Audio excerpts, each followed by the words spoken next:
اللہ اللہ اللہ اللہ اللہ اللہ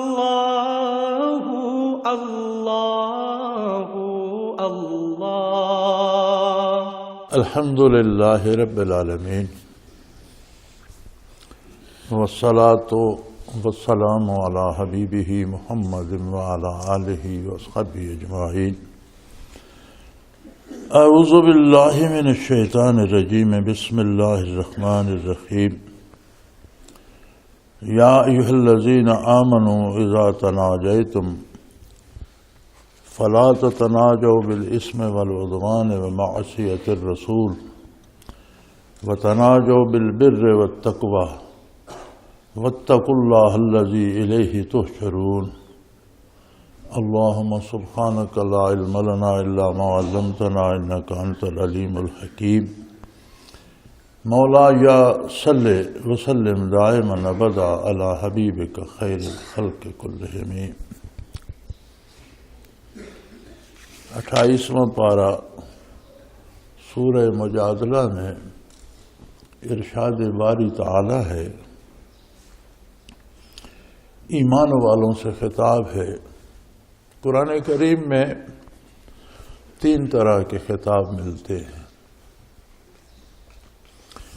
کہیں یا ایھا الناس ہے، اے اولاد آدم، اے لوگو، جہاں کہیں بھی ہو، جب بھی ہو، یہ عمومی خطاب ہوتا ہے۔ کہیں خطاب آتا ہے یا ایھا الکافرون، یہ وہ لوگ ہیں جو اللہ کی بارگاہ سے راندے ہوئے اور اس کی عظمت کے منکر ہیں۔ یہ خطاب جہاں بھی آتا ہے وہاں بجلیاں کڑکتی ہیں، غضب الہی کا اظہار ہوتا ہے۔ تیسرا خطاب ہے قرآن کریم میں یا ایھا الذین آمنوا،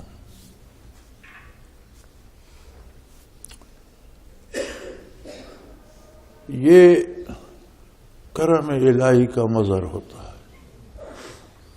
جہاں بھی مومنین سے خطاب ہوتا ہے تو یہ عطاء الہی، کرم الہی، رحمت الہی کا مظہر ہوتا ہے۔ اس کا انداز ایسا ہوتا ہے کہ محبوب حقیقی نہایت مہربانی، نہایت کرم، نہایت لطف اور پیار سے اپنے چاہنے والوں کو، اپنے بندوں کو خطاب فرما رہے ہیں۔ اب اس خطاب میں جو بات بھی آتی ہے وہ قرب الہی پہ دلالت کرتی ہے۔ یا ایھا الذین آمنوا سے خطاب جہاں بھی شروع ہوتا ہے تو آگے جو بات آتی ہے وہ دلالت کرتی ہے قرب الہی پر، رحمت الہی پر۔ اب اس میں کیا ارشاد فرمایا، یہ آیہ کریمہ بارگاہ رسالت پناہی کے آداب سے آگاہ فرما رہی۔ وہ کسی نے خوب کہا تھا، ادب گاہست زیر آسماں از عرش نازک تر، نفس گم کردہ می آیند جنید و بایزید جا۔ میں اس شعر میں تھوڑی سی تبدیلی کر کے پڑھا کرتا ہوں، نفس گم کردہ می آیند ابو بکر و عمر جا۔ یہ ایسی بارگاہ ہے کہ کرم اتنا ہے کہ صدیوں کا گناہوں میں لتھڑا ہوا، کفر و شرک کی تاریکیوں سے بھرا ہوا دل ایک لمحہ اس بارگاہ میں حاضر ہو جائے تو سارے گناہ معاف ہو جائے۔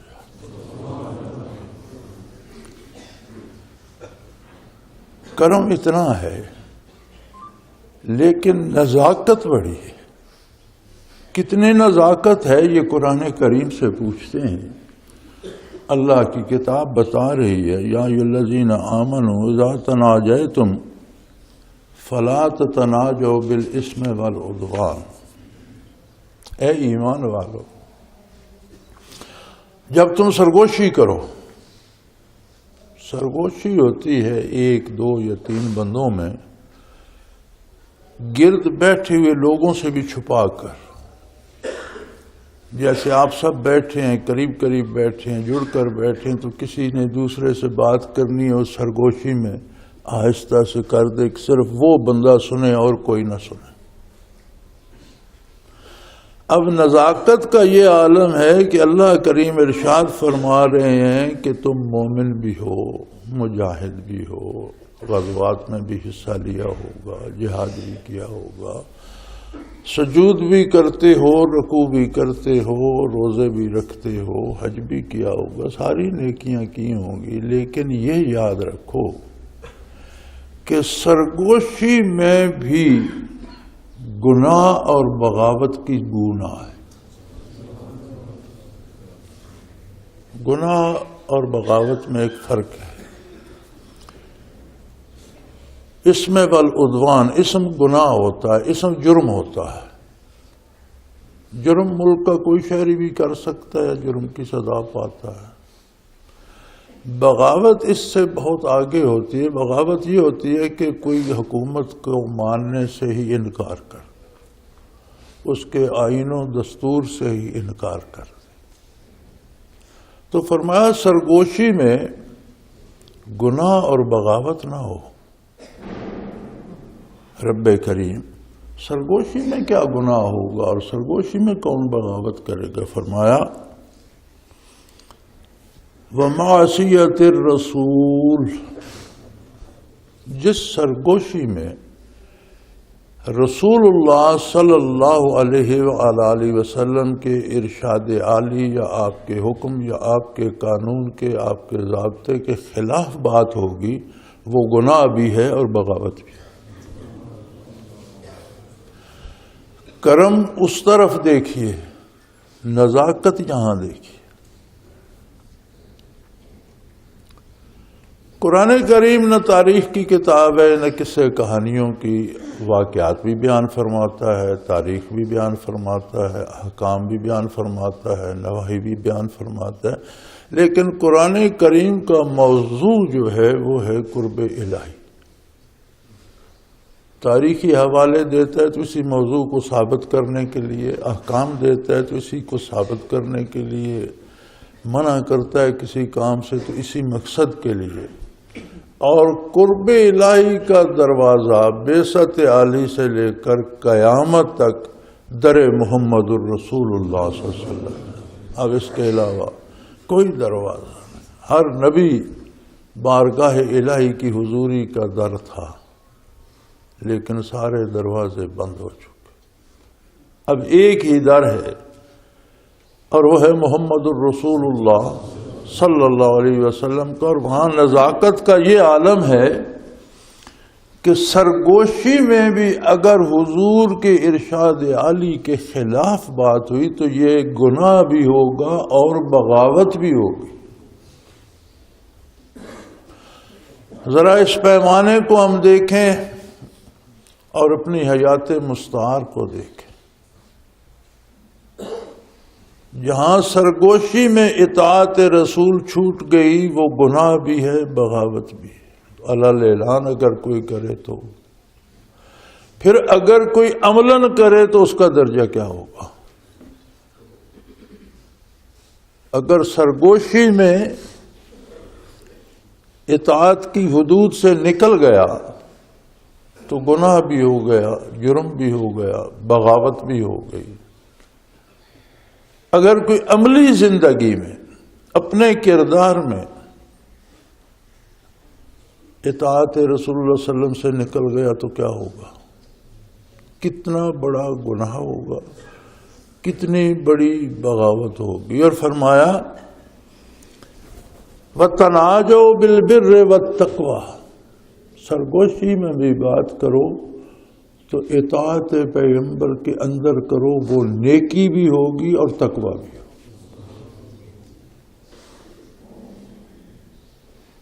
یا اللہ کوئی کر کے غائب ہو جائے گا، مر جائے گا، جل جائے گا، خاک ہو جائے گا، ختم ہو جائے گا۔ لوگ علی اعلان جرم کرتے ہیں، ساری زندگی خلاف شریعت بسر کر دیتے ہیں، تو ان کو ہوتا تو کچھ نہیں۔ فرمایا یہ دار عمل ہے، یہاں میں نے کام کرنے کی مہلت دی ہے۔ یہ جائے گا کہاں؟ مر کے کہاں جائے گا؟ جل کر خاک ہو گیا کہاں جائے گا؟ مٹ گیا کہاں جائے گا؟ فرمایا واتقوا اللہ، اللہ کی عظمت کا احساس کرو اور اس سے ڈرتے رہو، عظمت الہی سے خائف رہو، اس لیے کہ تم کچھ بھی ہو الیہ تحشرون، آخر تمہیں میدان حشر میں آنا۔ حساب کا دن یوم الحساب میدان حشر ہے، وہاں ہوگا، وہاں پتہ چلے گا کہ تم نے کیا کیا اور اس کے بدلے میں کیا پایا۔ ذات باری کریم ہے۔ فرمایا ان رحمتی وسعت کل شیء، میری رحمت میری تمام صفات سے وسیع تر ہے۔ صدیوں کی خطا لمحوں میں معاف فرما دیتا ہے، لیکن خطا میں فرق ہے۔ جرم معاف ہو جاتے ہیں، بغاوت معاف نہیں ہوتی، اور اگر بغاوت ہو تو پھر مقابلہ ہوتا ہے، بات فتح و شکست تک جاتی ہے۔ اب مقابلہ مخلوق عاجز کا خالق سے کیا ہوگا؟ اتنی جرت بندہ نہ کرے کہ خود کو ذات الہی کے مقابل لے آئے، بندہ بہت محتاج ہے۔ آج کی جدید سائنس ہمیں بتاتی ہے کہ ہر انسان کے اندر 10 کھرب سیل ہیں۔ کسی کا قد بڑا ہے تو اس کے سیل بڑے ہیں، کسی کا چھوٹا ہے تو اس کے سیل چھوٹے ہیں، لیکن ہر ہیومن باڈی، انسانی وجود کے اندر 10 کھرب سیل ہیں، اور یہ 10 کھرب سیل جو ہیں 6 مہینے بعد ان میں سے کوئی باقی نہیں رہتا، بدل جاتے ہیں۔ ہر سیل اپنے جیسا ایک سیل بنا کر خود ختم ہو جاتا ہے۔ تو ایک انسانی وجود کے اندر 6 مہینے میں 10 کھرب موتیں ہوتی ہیں اور 10 کھرب نئے سیل پیدا ہوتے ہیں۔ یہ کون کر رہا ہے؟ ہمیں تو اس کی خبر بھی نہیں ہوتی۔ ایک لمحے میں کتنے سیل مرتے ہیں، بدن سے جھڑ جاتے ہیں، گر جاتے ہیں۔ آپ نے یہ دیکھا، یہ لے آتے ہیں ایک خاص قسم کے کتے چوروں ڈاکوؤں کی تلاش کرنے کے لیے، اور پھر وہ سونگھتے چلے جاتے۔ یہ کیا سونگھتے ہیں؟ یہ وہ جو سیل گرتے ہیں نا بدن سے مر کر، یہ وہ ہوتے ہیں، انسان جدھر جاتا ہے وہ گرتے جھڑتے چلے جاتے ہیں، ان کی سمیل پہ وہ کتا جاتا ہے۔ خود انسان کو علم نہیں ہے، لیکن وہ قادر مطلق اس کے وجود کے اندر 6 مہینے میں 10 کھرب نئے سیل پیدا کرتا ہے، 10 کھرب مر کر گرتے ہیں۔ فرمایا انی اقرب الیہ من حبل الورید ونحن اقرب الیہ من حبل الورید، ہم شاہ رگ سے قریب تر ہیں۔ شاہ رگ تو ان سیلوں سے بن کر ایک رگ بنی ہوئی ہے، خون انہی سیلوں سے بن کر اس میں گردش کر رہا ہے۔ وہ جو ان سیلوں کو بنا رہا ہے وہ یقیناً اس سے کتنا قریب تر ہے۔ رگ بھی تو سیلوں سے بنی ہے، خون جو گردش کرے وہ بھی سیلوں سے بنا ہے، لیکن جو ان سیلوں کو بھی حیات و موت دے رہا ہے وہ شاہ رگ سے کتنا قریب تر ہے۔ اب اس ذات سے مخلوق کا مقابلہ تو نہیں ہو سکتا، بغاوت کرے گا تو مارا جائے گا۔ کاش مر جاتا، مر کر چھوٹ جاتا، فرمایا تو مر بھی نہ سکتا۔ افضل المخلوقات بنایا انسان کو۔ انسان میں افضلیت کیا ہے؟ صرف انسان ایک ایسی مخلوق ہے جس کا وجود تو مادے کی انتہائی سطحی شکل کا ہے، ثقیل مادے کا ہے، مٹی کا جوہر ہے، لیکن اس میں جو روح پھونکی وہ کل الروح من امر ربی، روح عالم امر سے ہے۔ وما اوتیتم من العلم الا قلیلا۔ اب اس سے زیادہ بات تم نہیں سمجھ سکو گے کہ تمہاری عقل، تمہاری خرد، تمہارے علوم اتنے وسیع نہیں ہے کہ عالم امر کے معاملات سمجھے۔ یاد رکھیں خلق کو فنا ہے، امر اللہ کی صفت ہے، امر کو فنا نہیں ہے۔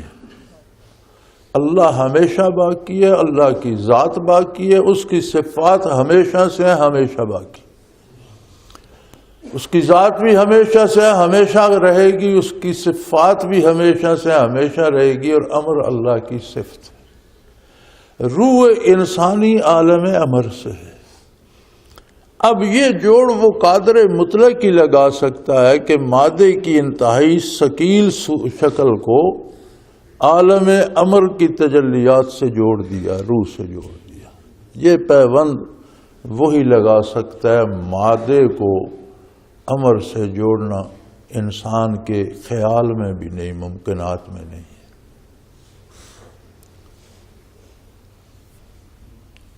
امر کو موت نہیں ہے تو روح کو موت نہیں۔ جب روح کو موت نہیں تو جو ذرات خاکی روح کے ساتھ جڑ گئے وجود انسانی بن کر، وہ بھی ہمیشہ رہیں گے، ہمیشہ ہمیشہ رہیں گے۔ اب اگر اس نے نزاکت یہاں دیکھنے کی یہ ہے کہ اس نے سرگوشی میں بھی نافرمانی رسول اللہ صلی اللہ علیہ وسلم کی، تو مجرم بھی ٹھہرا اور باغی بھی، اور باغی ہمیشہ ہمیشہ کے عذاب کا مستحق ہو جاتا ہے، نہ اسے موت آئے گی نہ اس کی جان چھوٹے۔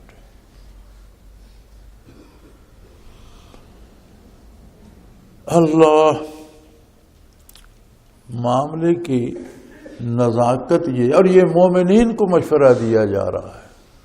اللہ کریم یہاں ایھا الناس نہیں کہ سب لوگوں سے نہیں فرما رہے، کافروں سے نہیں فرما رہے، یہ احتیاط ان کو بتائی جا رہی ہے جو نور ایمان سے منور سینہ رکھتے ہیں، جن کے دل نور ایمان سے روشن ہے۔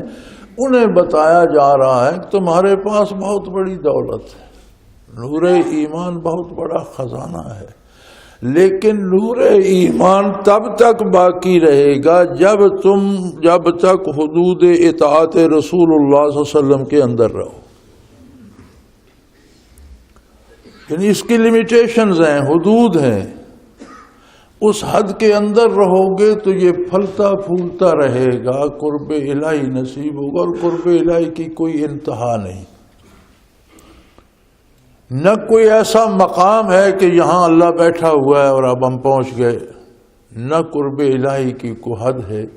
یہ انسان جب تک زندہ رہتا ہے، اتباع رسالت کرتا رہتا ہے، یہ مزید بڑھتا رہتا ہے، اور جو پھر اس کو سلامت لے جاتا ہے، برزخ میں بھی یہ بڑھتا رہتا ہے، میدان حشر میں بھی اس میں ترقی ہوگی، اور جنت میں بھی یہ روز افزوں ترقی پر ہوگا۔ اہل جنت کی تو موجیں یوں ہوں گی کہ ہر آن نئی لذت سے آشنا ہوں گے۔ اگر پھل توڑا ہے، ایک لقمہ کھائیں گے تو اس کی لذت بے پناہ ہوگی، لیکن اسی پھل سے دوسرا لقمہ کھائیں گے تو پہلے سے زیادہ عزیز ہوگا، زیادہ لذیذ ہوگا، اس میں لذت بڑھتی جائے گی۔ اب یہ اتنا خزانہ جو اس دار فانی سے لے کر اللہ کی جنت تک کا ہے، فرمایا اسے گستاخی رسول سے بچاؤ۔ گناہ ہو گیا، انسان ہے تو فرمایا جن لوگوں سے گناہ ہو جاتا ہے، گناہ جہالت ہے، نادانی ہے۔ کوئی عالم بھی گناہ کرے تو گناہ کرتے وقت وہ بھی جاہل ہوتا ہے، اسے وہ عظمت الہی بھول جاتی ہے۔ لیکن گناہ کے لیے توبہ ہے، گناہ ہو گیا ثم توبوا الیہ، پھر فوراً اللہ کی طرف رجوع کرتے ہیں، اس گناہ کو چھوڑ دیتے ہیں، اللہ سے معافی مانگتے ہیں، تو اللہ کریم انہیں واپس جوڑ دیتے ہیں، خطا معاف فرما دیں۔ لیکن بغاوت ہے، اللہ اس سے بچائے۔ تو یہاں تو فرما دیا بالاسم والعدوان، یہ گناہ بھی ہے اور بغاوت بھی، اور یہ ہے ومعصیت الرسول، یہ ہے رسول اللہ صلی اللہ علیہ وسلم کی ارشاد کے خلاف کرنا، آپ کی نافرمانی کرنا۔ سو فرمایا اگر سرگوشی بھی کرو، دیکھیں ہم اپنے آپ کو دیکھیں اور اس دار کرم کو دیکھیں، ہم اپنے آپ کو دیکھیں، بارگاہ رسالت کو دیکھیں، ہم اپنے کردار کو دیکھیں، عظمت الہی کو دیکھیں، اور کبھی تنہائی میں بیٹھ کر سوچیں ہمارے پاس ایک پیمانہ تو ہے، اچھائی برائی کو ماپنے کا ہمارے پاس ایک پیمانہ ہے، لیکن ہم اس سے ہمیشہ دوسروں کی برائی اچھائی ناپتے رہتے۔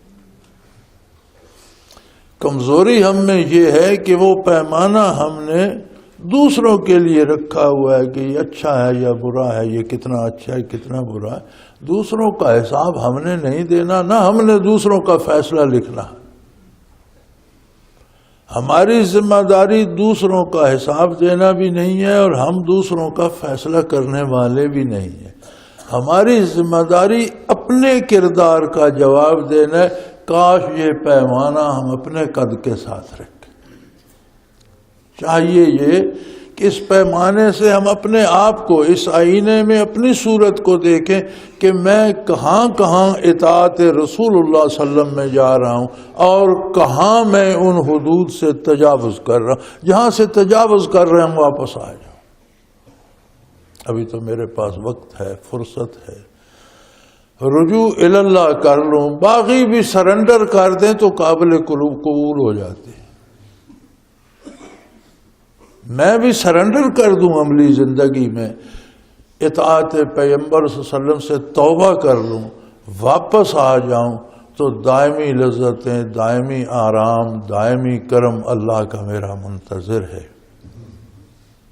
لیکن اگر میں بغاوت پہ مصر رہا، میری باتوں سے نافرمانی رسول اللہ صلی اللہ علیہ وسلم کی بو آئے اور پھر میرے کاموں سے آئے،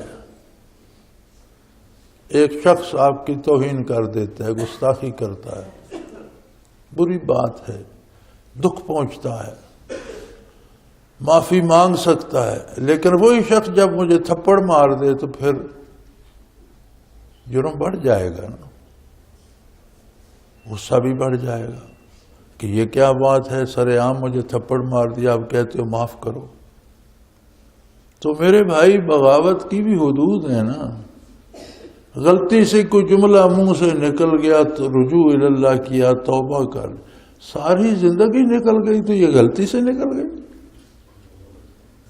سارے اعمال خلاف سنت ہو گئے تو یہ غلطی سے ہو گئے، یہ غلطی نہیں ہے، یہ بہت بڑی بد نصیبی ہے۔ ہم پر اللہ کا بڑا احسان ہے، بڑی ہے جس نے ہمیں موج کرائی۔ کتنی دنیا کفار کے گھروں میں پیدا ہوتی ہے اور پھر وہ کفر پہ ہی مر جاتی ہے، ساری زندگی تلاش نہیں کرتے کہ حق کیا ہے باطل کیا ہے۔ ہم نے بھی تلاش نہیں کیا، ہم بھی پیدا ہوئے تو والدین کو مسلمان پایا الحمدللہ، اور ہم بھی مسلمان ہو۔ بہت کم لوگ ہوں گے خوش نصیب جنہوں نے پھر اسے تلاش کیا ہوگا، موازنہ کیا ہوگا باطل نظریات کا، عقائد کا، اور اسلامی نظریات و عقائد کا، اور پھر سے حق سمجھ کر قبول کیا ہوگا، ایسے چند لوگ ہوں گے۔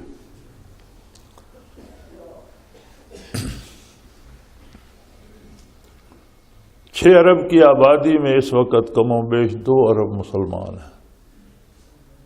2 ارب میں سے گنتی کے لوگ نکلیں گے جنہوں نے اسلام کو حق سمجھ کر قبول کیا ہوگا، ورنہ ہم سب مسلمانوں کے گھروں میں پیدا ہوئے الحمدللہ، اور ہم نے اسلام میں زندگی بسر کر لی۔ ہماری چوائس نہیں ہے، وراثت میں ہمیں مل گیا، یہ تو اللہ کا احسان ہے۔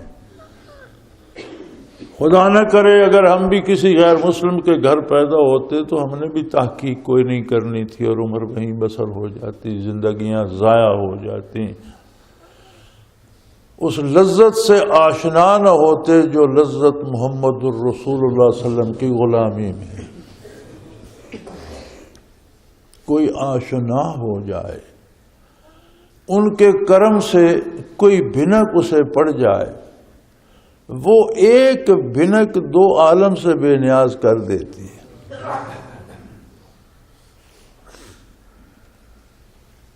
دو عالم سے کرتی ہے بیگانہ دل کو، دو عالم سے کرتی ہے بیگانہ دل کو، عجب چیز ہے لذت آشنائی۔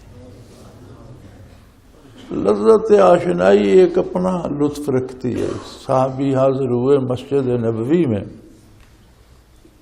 جنت کی بات ہو رہی تھی، جنت کی نعمتوں کی بات ہو رہی تھی، اللہ کے کرم کی بات ہو۔ فعرض کرنے لگے یا رسول اللہ ہم جنت کو کیا کریں گے، ہمیں تو یہ مدینہ منورہ کے کچے گھروں دے اور یہ آپ کی کچی مسجد۔ اس وقت مسجد بھی کچی تھی، گھر بھی کچے تھے، یہ سب سے زیادہ عزیز ہے۔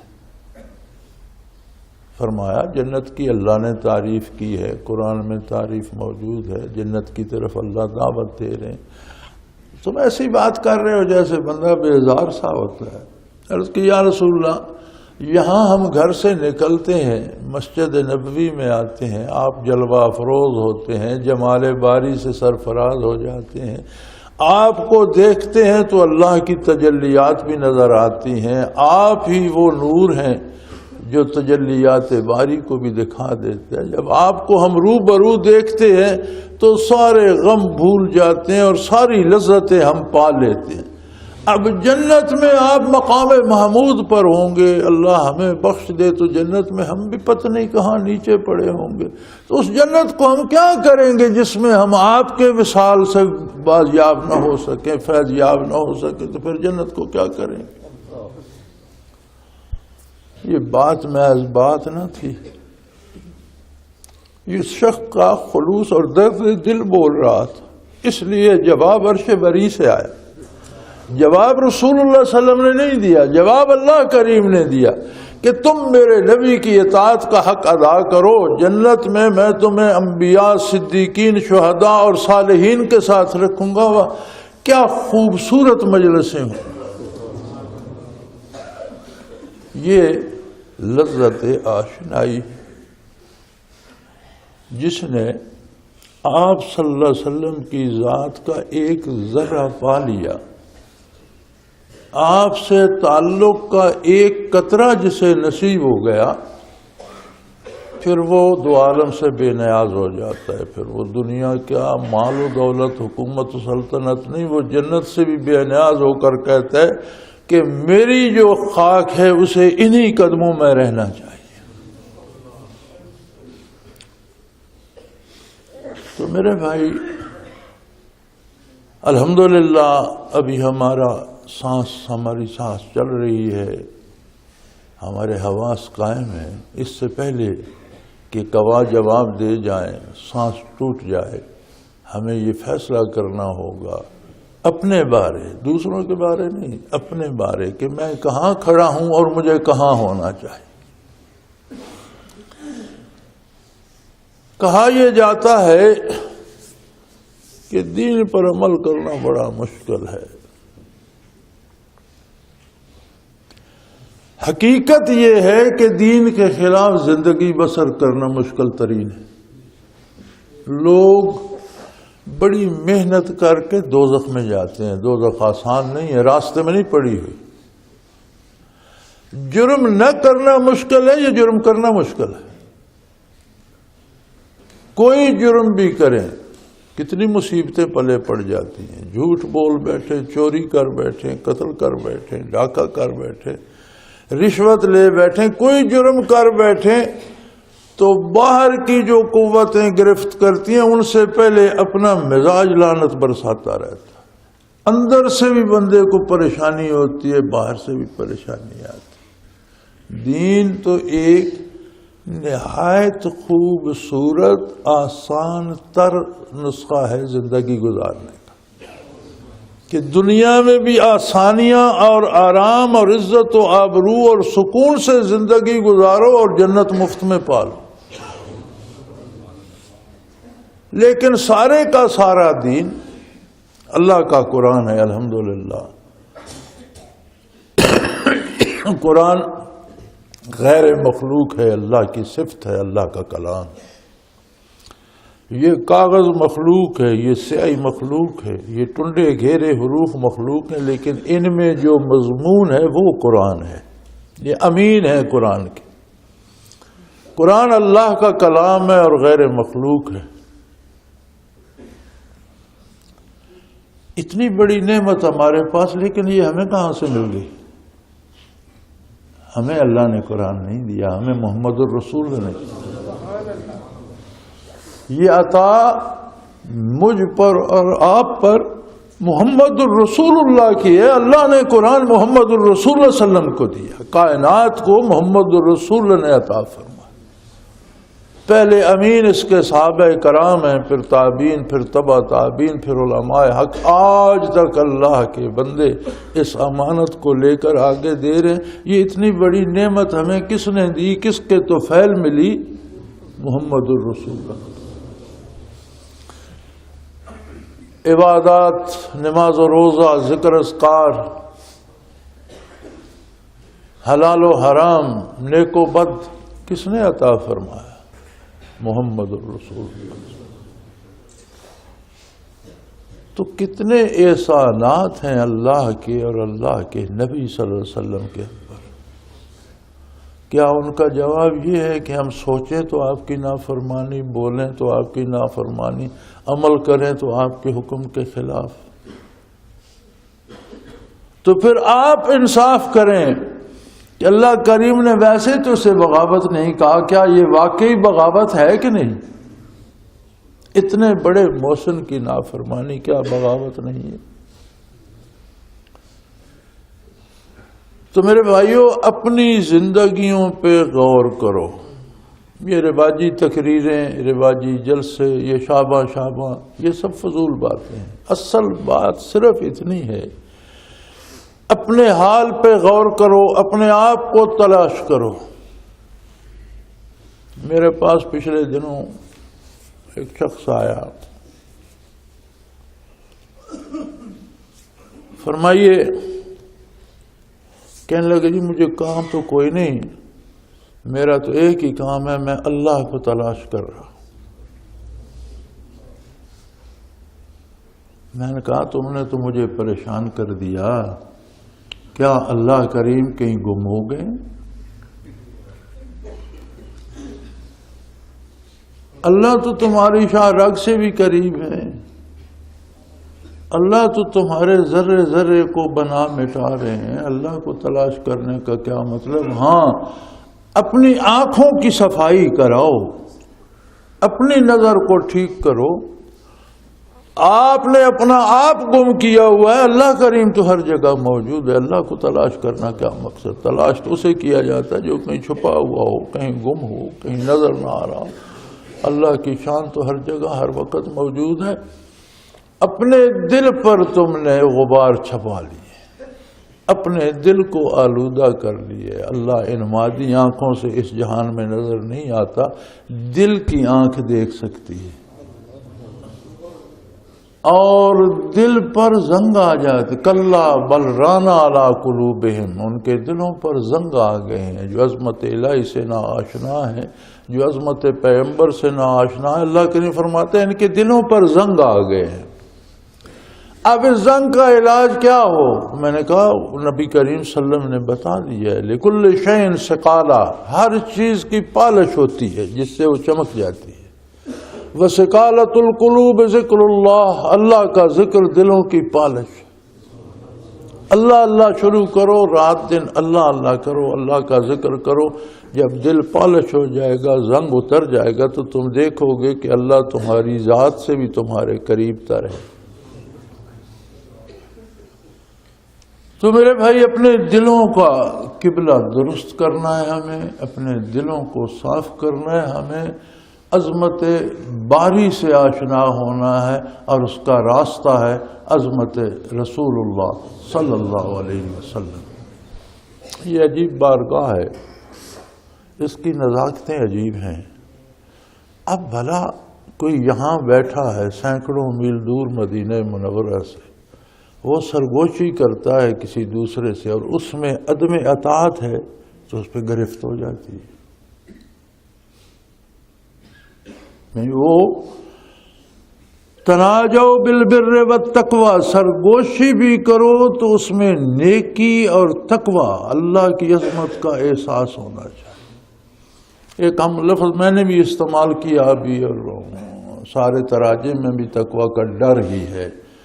یہ ڈر بڑی قسم کے ہوتے ہیں اور اردو کا دامن عربی کی نسبت بہت تنگ ہے اور یہ ان معنوں کو صحیح طور پر ادا نہیں کر سکتا، تو یہاں مجبوراً ڈر ہی کہنا پڑتا ہے۔ لیکن اگر اللہ سے ڈرنا ہے تو جس سے ڈرتے ہیں اس کے قریب کون جائے گا؟ پھر قرب الہی کا کیا مقصد؟ یہ ڈر مختلف ہے۔ ڈر کئی طرح کے ہوتے ہیں، ہمیں دشمن کا ڈر ہوتا ہے، چور کا ڈر ہے، ڈاکو کا ڈر ہے، کسی موذی جانور کا ڈر ہے، جان کے جانے کا ڈر ہے، یہ ڈر اور طرح کا ہے۔ ایک خاص ڈر ہوتا ہے کہ آپ کا کوئی محبوب ہو، آپ بات کرنے لگیں یا کام کرنے لگیں تو سوچیں کہ یہ اس کی پسند کے خلاف تو نہیں ہے، اس سے وہ خفا تو نہیں ہو جائے گا۔ یہ تقوی سے وہ ڈر مراد ہے۔ آپ کا تعلق ہے اللہ سے، آپ کا تعلق ہے رسول اللہ صلی اللہ علیہ وسلم سے، تو جب آپ کام کرنے لگتے ہیں، بات کرنے لگتے ہیں تو ذرا سوچیں کہ اس سے میرے محبوب کو رنج تو نہیں پہنچے گا، خفا تو نہیں ہوگا۔ یہ ڈر جو ہے یہ تقوی کا مطلب ہے۔ تو اردو میں تو ڈر ہی لکھ دیا جاتا ہے، سارے ڈر آ جاتے ہیں اس میں، لیکن تقوی تو فرمایا جب سرگوشی کرو بالبر، نیکی۔ نیکی کیا ہے؟ جو فرمایا رسول اللہ صلی اللہ علیہ وسلم نے وہ کرنا نیکی۔ نیکی میں نے، آپ نے، کسی عالم نے، فقیہ نے، کسی جج نے، کسی مفتی نے متعین نہیں کرنی۔ نیکی وہ ہے جو حضور کی ادائیں، حضور کی ہر ادا نیکی، حضور کا ہر ارشاد نیکی، حضور کی ہر ادا نیکی، حضور کو جو منظور ہو جائے وہ نیکی۔ تو فرمایا سرگوشی میں بھی نیکی بھی ہو اور تقوی، عظمت الہی کا احساس بھی ہو کہ کہیں اللہ اور اس کا رسول خفا تو نہیں ہو جائے، سرگوشی میں بھی۔ ابھی اس بارگاہ کی نزاکتیں اتنی ہیں کہ دنیا میں جتنے جذبے ہیں ان میں محبت، جب محبت بڑھتی ہے تو اس کا نام عشق رکھ دیتے ہیں، بہت شدید محبت۔ عشق ایک ایسا جذبہ ہے جو ضابطوں اور اصولوں کا پابند نہیں ہوتا، نہ معاشرے کے اصول دیکھتا ہے، نہ ارد گرد کی فضا کو دیکھتا ہے، نہ حکومت کے قانونوں کو دیکھتا ہے۔ عشق ایک جنوں ہے اور وہ جو چاہتا ہے کر گزرتا ہے، سرے بازار ناچنا شروع کر دیتا ہے۔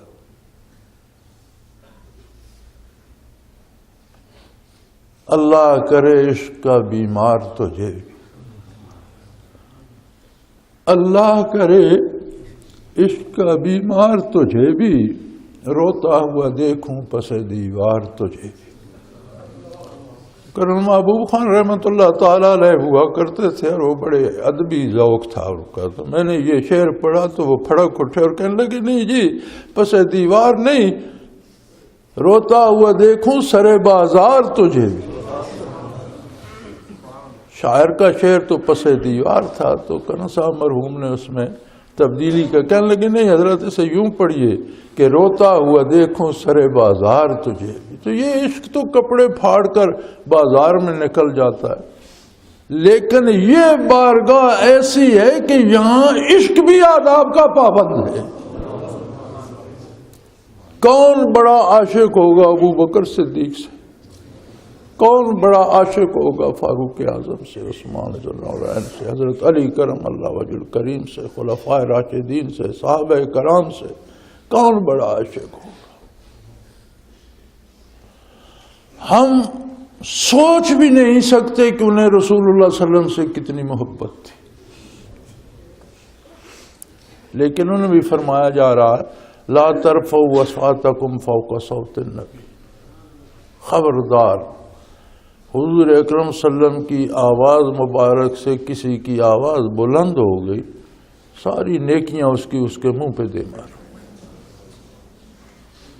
یعنی یہاں عشق و محبت بھی آداب کے پابند ہیں۔ ایک ہی بارگاہ ہے کائنات میں جہاں عشق کو بھی باادب ہو کر حاضر ہونا پڑتا ہے، تو پھر یہاں اگر ہم محض شور شرابے کرتے رہیں گے اور ڈھول تماشے کرتے رہیں گے اور آپ کی سنتوں کو پامال کرتے رہیں گے، ہم اپنی مرضی سے محبت نہیں کر سکتے۔ ہمیں محبت کرنے کے لیے بھی اس بارگاہ کے اصولوں کی پابندی کرنا ہوگی۔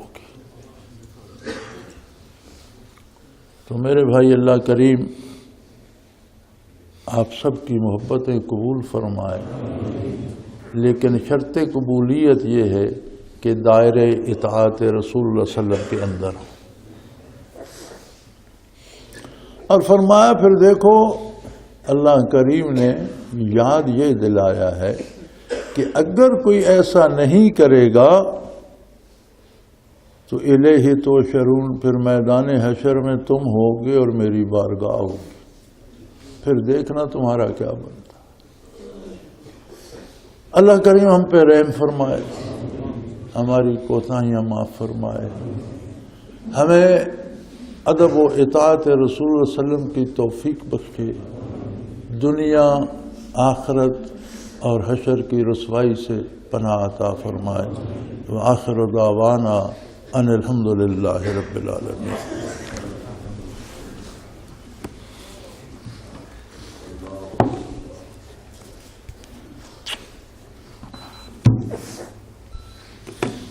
الحمدللہ رب العالمین، والصلاة والسلام علی حبیبہ محمد وآلہ وصحبہ اجمعین۔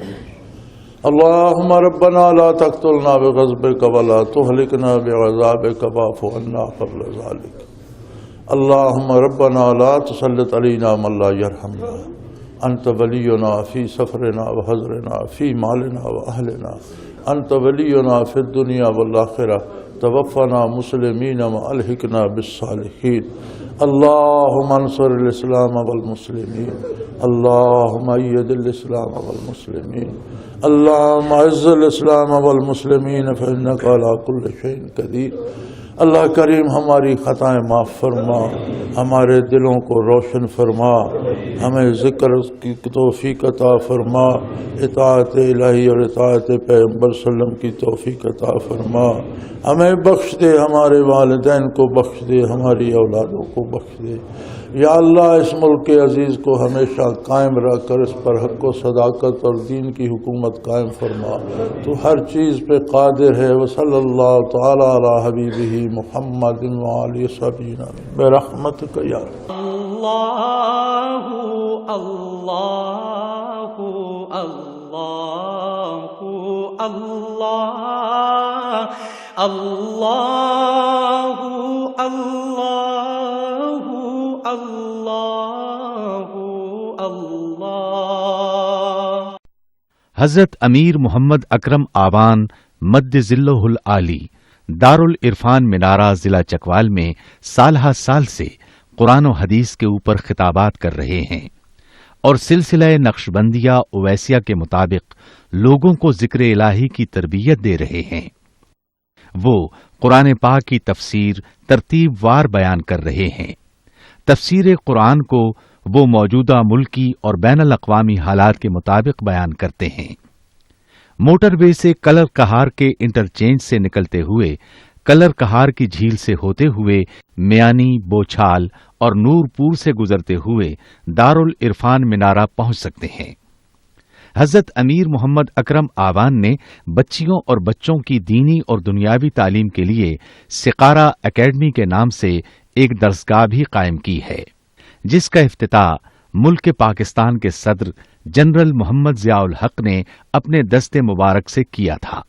وہ تمام احباب جو اسلام کی طلب رکھتے ہیں ان سے گزارش ہے کہ دارالعرفان منارہ ضلع چکوال میں امیر محمد اکرم آوان صاحب کے خطابات سے مستفید ہوں۔ وہ ہر جمعے کو نماز سے پہلے بیان فرماتے ہیں۔ ہر ماہ کی پہلی اتوار کو ماہانہ اجتماع ہوتا ہے جس میں آپ خصوصی خطاب فرماتے ہیں اور پاکستان کے چاروں صوبوں سے احباب اس اجتماع میں شرکت کرتے ہیں۔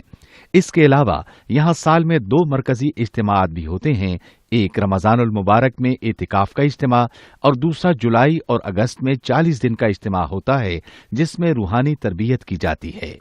اپنا خون سیماب دے کر اتنا ہم کر جائیں گے، نام آقا کا چمن میں پھر رقم کر جائیں گے۔